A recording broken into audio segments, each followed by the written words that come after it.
agora a gente vai bater papo, esclarecendo as nossas dúvidas sobre autossabotagem. Eu estou recebendo aqui no nosso estúdio a Vanessa Moreira, que é orientadora pessoal e vai falar com a gente sobre o assunto. Tudo bem, Vanessa? Boa tarde. Boa tarde, tudo bem? Prazer te receber aqui, viu? Tô muito feliz também com a oportunidade. Com um tema tão importante. Você sabe, Vanessa, que quando a gente fala sobre uma pessoa que procura um novo emprego ou sobre uma pessoa que começa uma dieta, começa um curso, começa alguma coisa e nunca consegue terminar ou não se acha bom o suficiente, eu já ouvi várias pessoas falando, poxa, essa pessoa está se auto-sabotando. Isso pode acontecer mesmo? O que é a autossabotagem? Isso pode acontecer, né? E é incrível porque acontece muitas vezes quando a gente sabe o que devia fazer, sabe como fazer e quando fazer e não faz, simplesmente não faz.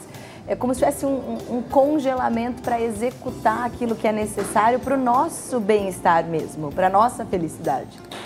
Por que a gente faz isso? Isso pode ter um pouco a ver com alguma situação do passado da gente? Isso tem um pouco a ver com a questão genética, com personalidade? De onde que vem isso? Eu acredito, dentro da minha abordagem, que vem pela rota de pensamento. Porque nós temos processos para o pensamento, para chegar num resultado. E nós aprendemos durante o nosso crescimento, independente da história, do roteiro que a pessoa viveu, os primeiros anos de vida, nós não executamos por nós. Nós aprendemos que chega o nosso momento. Então, a comida é servida para criança, na escola as regras são de fora, então você tem o tempo de parque, o tempo para estudar, o tempo para você solicitar para ir ao banheiro. Então tem, por anos, toda uma construção de pensamento onde a sua vez acontece de fora para dentro. E aí a gente cresce e esse mecanismo de pensamento, ele permanece. Para você executar algo e acontecer naquilo que você busca, é de dentro para fora. Eu quero, eu vou e eu faço. Precisa ser aprendido uma nova rota de pensamento. Interessante isso que você fala. Eu me lembro muito bem que quando eu fui para a faculdade, eu estranhava muito poder levantar a hora que eu quisesse. Então, era muito estranho pensar assim, eu queria sair mais cedo. E falar, peraí, eu posso. Eu queria ir no banheiro agora. Peraí, eu posso. Eu lembro que, principalmente no primeiro ano, foi muito estranho descobrir que eu tinha autonomia para fazer todas as minhas escolhas. Então, se eu ia atrasar, o problema era meu. Se eu não ia na prova, o problema era meu. Se eu ia sair mais cedo, o problema era meu. Então, eu descobri que você não precisa pedir para o outro e que você tem responsabilidade por aquilo que vai dar certo ou errado por conta dessas escolhas, que eu acho que é o primeiro contato que o jovem começa a ter com a fase adulta, talvez seja a universidade, Sim, né? Perfeito. Algumas escolas já começam a treinar essa autonomia antes. Eu sou de uma época que essa autonomia foi treinada só na época da faculdade mesmo. Me chama muito a atenção. Eu me lembro de como eu estranhava. Então é isso que você falou, é uma vida inteira com o outro falando, até se eu posso ou não ir no banheiro. E de repente a responsabilidade é sua. E a sua escolha também implica nessa palavra que eu falei, que é a responsabilidade das consequências, não? Sim, perfeito. Autonomia, responsabilidade, autorização de você para você mesmo. São palavras. Quem decide é você, né? Quem te autoriza a levantar e perder, de repente, uma matéria na faculdade? Ou a comer aquele doce e sair da dieta? Quem te autoriza é você, né? Exatamente. E aí a gente fica procurando culpado. Porque a autonomia e a responsabilidade não dá mais para colocar do lado de fora. E aí eu não consigo, e aí eu busco culpado. Mas se eu tenho autonomia, esse culpado não existe. Acaba existindo as minhas escolhas e as minhas não escolhas. E aí, com isso, caminha para a autossabotagem.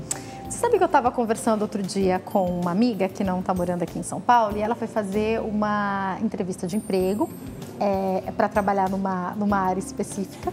E fizeram uma pergunta para ela e ela deu uma resposta. E depois ela me contou, ela falou, Jaque, eu fiquei me perguntando 1 milhão de vezes depois disso, por que que eu respondi desse... Eu não podia ter feito isso, por que que eu respondi desse jeito? Ela estava fazendo uma entrevista para trabalhar numa TV de outro estado, né? Uma TV segmentada de outro estado. E daí, quando perguntaram para ela, você gosta de TV? Você assiste TV? Ela respondeu, não gosto, não assisto. Ela disse que imediatamente ela falou, meu Deus, eu não precisava ter mentido, mas eu não precisava ter respondido dessa maneira.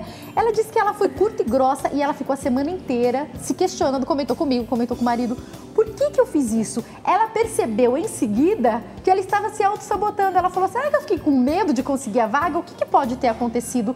Por que será que a pessoa faz isso, Vanessa? É um processo, é incrível, né? Eu acredito, para iniciar essa resposta, tem uma frase de balanço que eu gosto muito de usar.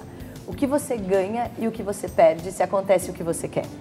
Porque às vezes a gente quer tanto uma coisa, tudo bem, eu quero essa vaga, né, nessa TV. Tá, mas se isso acontece de fato, de repente eu tenho que me mudar de cidade, ou eu vou me distanciar da minha família. Então, no fundo, talvez eu nem queira mesmo, mas eu tenho a sensação que eu quero, porque eu tô só olhando aqui, eu não tô desdobrando o pensamento. Então, eu quero.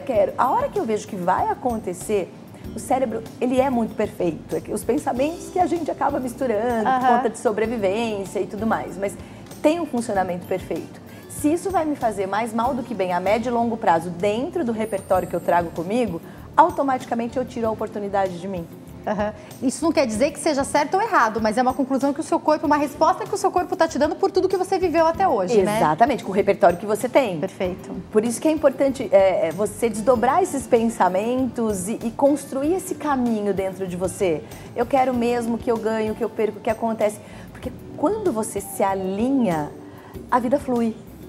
É muito diferente do que o processo de autossabotagem. Já reparou que tem fases na sua vida que você fala, nossa, parece que agora tudo está fluindo em todas as áreas? Então, é porque talvez você fez a escolha de fluir em todas as áreas, não é isso? Exatamente, é uma escolha. Talvez nem tenha percebido, né? É sempre uma escolha. Eu tenho uma frase minha que eu gosto muito, assim, que eu uso muito ela em publicação, que eu faço no Instagram, essas coisas. Quando você descobre o seu lugar, a vida transborda para você. Porque a vida acontece por você e pra você, somos parte de um todo. Só que você precisa estar se sentindo encaixado para que isso aconteça. Talvez esse seja o porquê, mas por que aquela pessoa, tantas pessoas fazem a mesma coisa? Por que aquela estourou? Talvez por isso, né? Sim. Aquela deu muito certo nisso. Então pode ser na sua área profissional, no seu trabalho. De repente uma pessoa mais nova chegou e de repente, pá, conseguiu a promoção que tantas outras estavam esperando. Por quê? Porque talvez ela tenha encontrado e tenha percebido que encontrou o seu lugar, não é isso? Exatamente, perfeito. Pensando no momento que a gente vive hoje, falando um pouco sobre o mercado de trabalho, eu queria que você trouxesse uma orientação para nós. A gente tem, com o número de desempregados, infelizmente, crescente que a gente tem no país, pessoas que têm um currículo muito parecido. Então, de repente, quando a gente fala do que tem no papel, na teoria, do que estudaram, tá tudo muito parecido. O que vai, talvez, diferenciar uma pessoa na hora da contratação não é nem o repertório que ela vai falar do que se preparou para a vaga, mas é o tete-a-tete, é a conversa. Exatamente. Então, elas podem ter a mesma bagagem profissional, pensando no papel, no currículo, mas esse tete-a-tete vai ser decisivo. E a autossabotagem tem atrapalhado muita gente, não tem? Tem. Qual que é a dica para essa hora? Perfeito. Eu até trabalho às vezes, né, essa questão em algumas sessões consultório, enfim. A dica tenha certeza de que você é a melhor pessoa para esse cargo. Por quê? Porque você é a pessoa que você conhece. E você quer esse cargo. Então, confie que você é a melhor pessoa para aquele momento e que aquele cargo é o melhor cargo para você. Se você não passar nessa entrevista, é porque esse cargo não está conectado com você. Mas vá confiante de que é o melhor lugar para você estar. Faça as suas perguntas para você. É isso mesmo que você quer? Você vai estar feliz? Se veja trabalhando lá. Você vai estar feliz acordando e indo para esse lugar? Qual é o sentimento? Então, começa a fazer um preparo antes da entrevista. Qual o sentimento que eu vou ter quando eu estiver chegando nesse meu local de trabalho? Eu vou sentir gratidão, vou sentir amor, entusiasmo. Vai vibrando isso e construindo. Já vai fazendo uma conexão, né? Exatamente, antes da entrevista. Porque aí, a hora que chegar lá, você já está lá. Tá mais familiarizado até, né? Perfeito. Eu vou te fazer até uma pergunta que chegou aqui para nós e eu queria que você falasse um pouco sobre essa relação ou como você vê essa questão no sentido até psicológico, que é o quanto o meu pensamento pode estar relacionado com o que eu conquisto. Eu sempre cito uma passagem que tem na Bíblia que fala que como você imagina, será. Mas aí eu queria, porque Deus fez assim, né? Mas aí eu queria entender se já temos uma explicação do quanto que a gente pensa interfere, não só em como a gente age, mas em como o mundo responde à nossa atitude. Tem uma explicação para isso? Tem sim. O pensamento interfere diretamente na minha ação e na resposta do mundo. Dentro da bagagem quântica, você cria o mundo a partir de você. Somos co-criadores de realidade junto com um universo maior. Para uma força maior, Deus, entre todas as forças existentes. Mas a gente está falando aí sobre essa autonomia. Então, se eu jogo a caneta, ela vai cair no chão. Fui eu que escolhi jogar a caneta. É isso, né? Exatamente. E a autorresponsabilidade também traz esse processo de autonomia. Se eu crio a minha realidade, é muito importante essa consciência. Porque como o mundo tá respondendo para você, se o mundo tá te fechando todas as portas, se o mundo tá te negando oportunidades, olha para você o que você tá fazendo com você. Porque para as pessoas te aplaudirem, para as pessoas te darem espaço, você precisa se dar esse espaço primeiro. É a partir de você. Então, desenvolver a autonomia junto com o amor próprio, trazer esses pensamentos de amor por você e de que a sua hora é agora. E aí, do lado de fora, responde. Agora, se eu tiver pensamento que eu não sirvo, que eu não valho, que eu não sou bom o suficiente, que eu nunca tô pronta, que comigo sempre é difícil, também não tem problema. Mas é isso que a gente vai recolher. Porque é onde eu tô pensando e do tamanho que eu me percebo, que o mundo me percebe. A gente tem uma energia de força de criação de realidade, que é a Matrix, o vácuo quântico, é uma malha do universo. Ele responde diretamente. Então, se eu me vejo pequeno, ele vai me dar a resposta que eu estou buscando. É tão interessante isso que você está falando, porque eu tô pensando aqui em mundo corporativo um pouco. Já viu aquela pessoa que está numa vaga, que é a vaga, ou que chegou na vaga, e a hora que você vai ver, ela não tem metade do currículo, às vezes, que você tem, mas ela tá lá e tá dando conta, e consegue muitas vezes chegar para você e te orientar coisas que talvez tenha o currículo, e eu tô pensando no papel mesmo, para isso não consegue. E você fala como? Às vezes essa pessoa é mais jovem, às vezes essa pessoa não estudou o que você estudou, mas ela tem isso, porque talvez ela tenha acreditado nisso também, né? Sim. Que ela é e que ela pode isso. Acredita que ela pode, confia. Né? Se autoriza. Autorização e permissão é fundamental para você mudar esses pensamentos de medo e poder acontecer. Só que aí eu entro num outro aspecto que eu acho que é muito importante, você citou aqui brevemente para nós, que são as escolhas e entender que toda escolha traz prós e contras. Não é tudo que vai dar para fazer tudo. Outro dia eu falava com uma amiga que também é mãe e a gente estava falando sobre algumas coisas que, pelo menos por um tempo, a gente não vai mais fazer. E isso vem junto com a maternidade. Então, sair para comer à noite, eu e o meu marido, se eu não deixar a criança com alguém, com a tranquilidade que a gente saía antes de ter criança, não vai existir por um tempo. E acabou. Isso não é ruim. Pode ser até difícil em alguns momentos, mas uma escolha que a gente fez, que foi certa e que foi maravilhosa, que a gente não se arrepende, que é ter filho, fez com que várias outras escolhas ou várias outras situações fossem diferentes por muitos anos, não é verdade? E tudo bem. Perfeito. Então, aquela vaga de emprego, ou a dieta, ou seja lá o que for, na sua vida pessoal, o casamento, ter filhos, sempre você tem que entender que algumas coisas vão ser diferentes a partir dessa escolha, não é mesmo? Perfeito. Uma dica, assim, para fazer a escolha pela consequência da escolha. Quando você escolhe a consequência, você tem uma escolha mais consciente. Porque é parte do processo. Já é um outro você. Talvez até por isso, hoje, as pesquisas apontam que as pessoas que se casam mais velhas têm casamentos mais duradouros. Aí, mais velha que eu digo, a pesquisa que eu vi, se eu não me engano, é a partir dos 28 anos. Porque talvez a pessoa já consiga pensar melhor na consequência quando faz esse casamento, ou tem esse filho, ou escolhe esse emprego, seja lá o que for, não é mesmo? Pensa na consequência, tá num outro momento de maturidade. Às vezes um casamento acaba não porque ele não foi bom, mas aquele casal que começou aquela relação, eles estavam e eram de uma determinada maneira. Com o passar do tempo, cada um na sua jornada e em família, de repente se descobre num outro momento da vida. Então aquele ciclo já não faz mais sentido. Também se permitir olhar para isso com gentileza, com respeito e de repente, ok, fazer um divórcio e seguir um outro caminho. Você falou uma outra coisa que eu queria que você citasse aqui para nós, que é se amar. Como se amar? Porque parece simples, mas não é tão simples, né? Nossa, é tão difícil, é um processo, né? E devia ser simples. Devia ser automático, né? Devia ser automático. Eu sempre trago um pensamento assim, a importância de você existir. Cada pessoa que existe nesse mundo tem um papel e uma importância, traz um impacto para o planeta, energético, de amor, de existência. E se você não ocupar o seu papel de impacto e achar que você nunca tem o seu lugar, que você não é importante, você não está contribuindo para o fluxo do amor do planeta. Então o amor próprio, ele transborda o amor para o todo. Como que a gente pode pensar de uma maneira prática de começar a se amar? Não busque essa validação do lado de fora de você.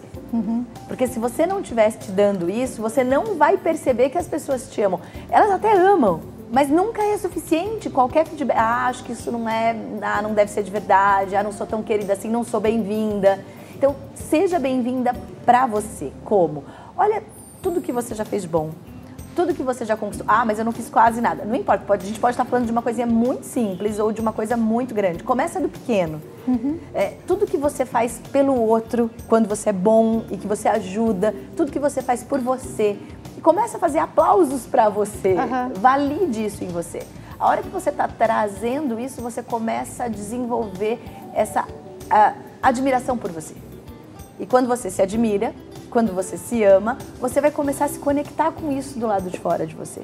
Agora, para quem está assistindo e já reparou até aqui com o que a gente está falando, que cometeu várias vezes e comete a autossabotagem, como mudar essa situação, Vanessa? Uma característica também bem própria da autossabotagem é o hábito de criticar o outro.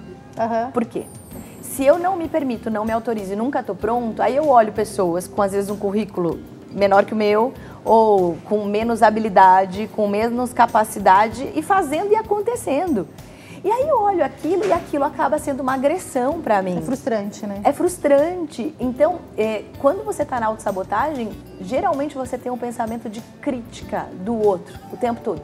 Sem perceber. O foco é o outro. O foco é o outro. Ah, porque não é tão bom. Peraí, não, esquece o outro. Se o outro deu certo, foi com menos currículo, com mais, capaz ou não capaz, mas o processo dele está funcionando, você não precisa desvendar isso. Problema dele.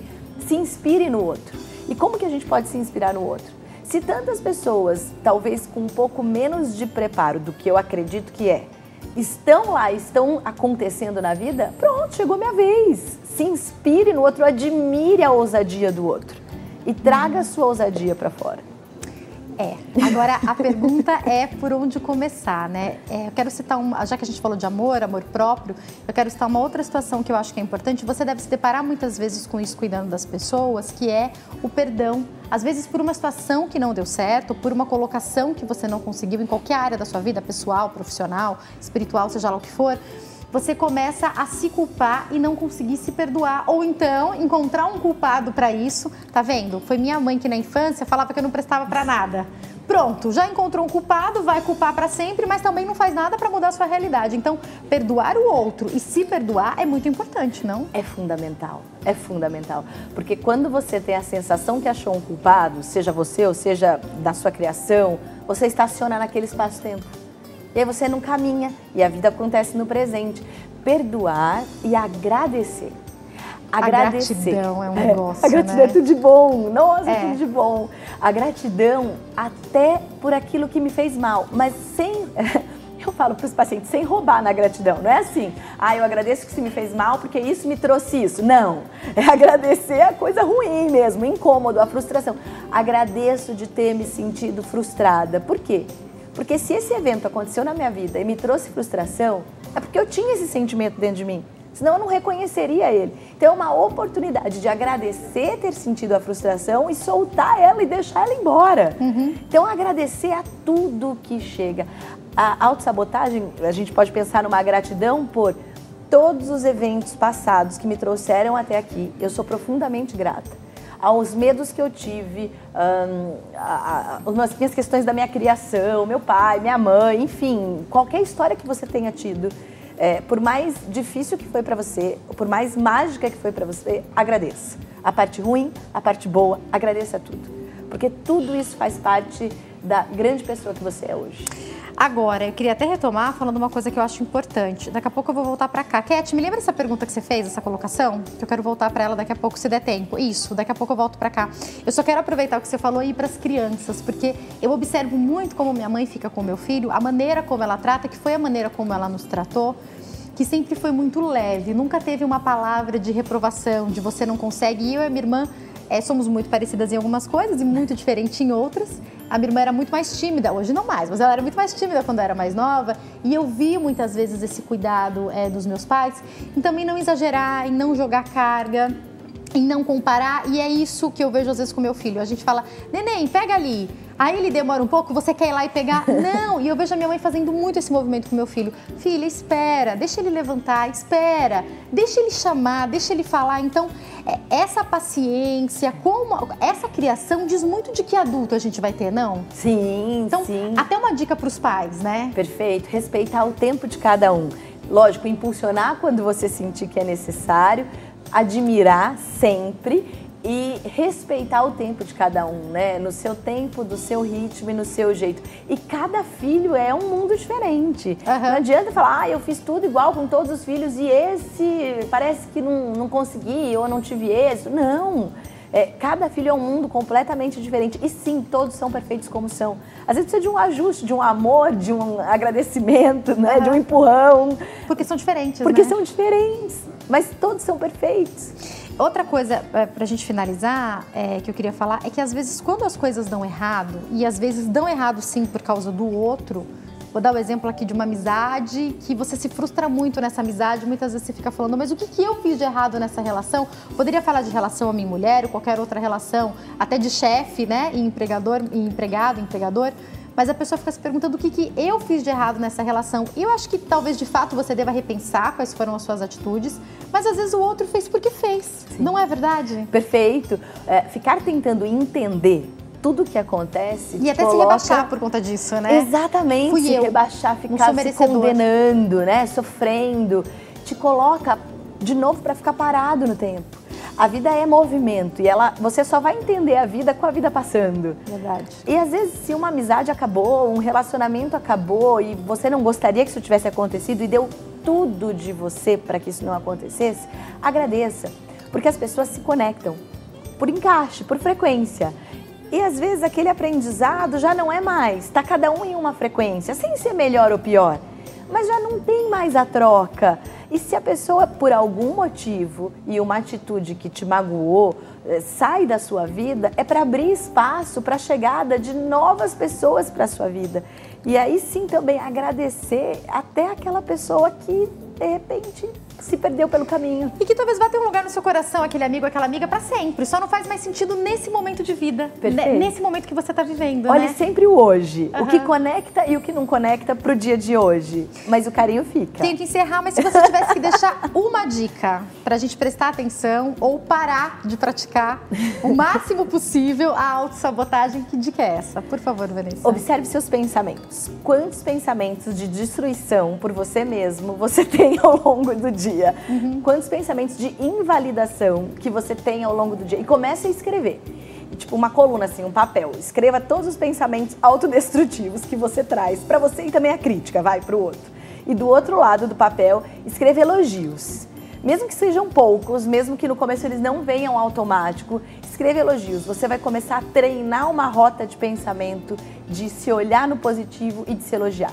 800 vezes é o número aproximado que o cerebelo precisa para registrar uma nova rota de pensamento. 800 vezes. 800 vezes. Então, se você teve um pensamento de que vai dar errado, por exemplo, essa entrevista de emprego que está marcada aí para segunda-feira, você vai ter que pensar 800 vezes que vai dar certo para poder mudar essa rota que você já tinha trilhado desse desespero aí, dessa entrevista de segunda-feira. Agora, né? dá tempo, agora é a hora. Dá tempo, aproveita esse final de semana. E aproveita para escrever. O cérebro também registra muito bem quando a gente escreve, né? Muito, e é um processo de aprendizado, não é um processo nato, como comer, digerir, dormir. Não é automático, Não é né? automático. Por isso que sempre escrever as emoções, você está reaprendendo a lidar com aquele sentimento. Eu tenho que finalizar o nosso bate-papo, mas eu acho que vale lembrar que até os mais narcisistas podem guardar dentro deles muitas inseguranças, por isso se achar tão especial. Então o processo é importante para todos, né? Para todos, perfeito. Obrigada, viu, Vanessa? Quem quiser entrar em contato, vou deixar o site www.vanessamoreira.com.